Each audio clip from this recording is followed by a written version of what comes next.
যুক্তরাষ্ট্র যেভাবে হুমকি, নিষেধাজ্ঞা ও নানা উস্কানিমূলক পদক্ষেপ গ্রহণ করছে, তাতে তেহরান এখনও সহজে মাথা নোয়াচ্ছে না।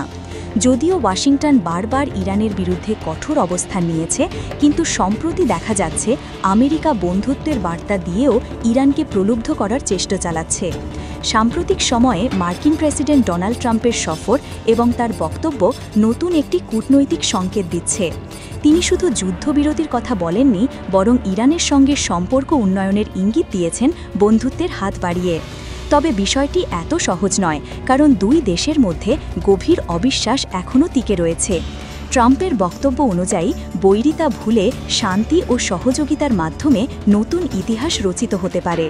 যদিও তার মুখে বন্ধুত্বের বার্তা থাকলেও বাস্তবে তিনি ইরানের ব্যাপারে কঠোর অবস্থান বজায় রেখেছেন।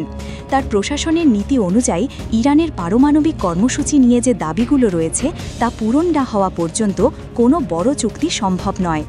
বিশ্লেষকরা বলছেন, ইসরায়েল ও মার্কিন যুক্তরাষ্ট্রের সাম্প্রতিক হামলা ইরানের অভ্যন্তরে কূটনৈতিক অবস্থানকে দুর্বল করেছে।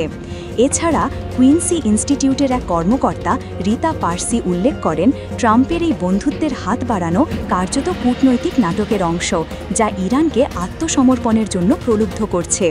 তার মতে, ইরান আলোচনার জন্য প্রস্তুত হলেও আমেরিকার কঠোর শর্তাদি পূরণ না হলে শান্তিপূর্ণ সমঝোতা হওয়া কঠিন। ট্রাম্পের দাবি রয়েছে, ইরানকে পারমাণবিক সমৃদ্ধিকরণ থেকে সম্পূর্ণ বিরত থাকতে হবে, যা ইরানের কাছে মেনে নেওয়া কঠিন। ফলে এই দ্বিপাক্ষিক সম্পর্কের সঠিক মোড় আসতে এখনও অনেক দূর। তাহলে কি সত্যি যুদ্ধের বদলে শান্তির বার্তা নিয়ে এসেছে আমেরিকা, নাকি এটি এক ধরনের কূটনৈতিক চাল? সময়ই বলে দেবে দুই দেশের ভবিষ্যৎ সম্পর্কের দিক।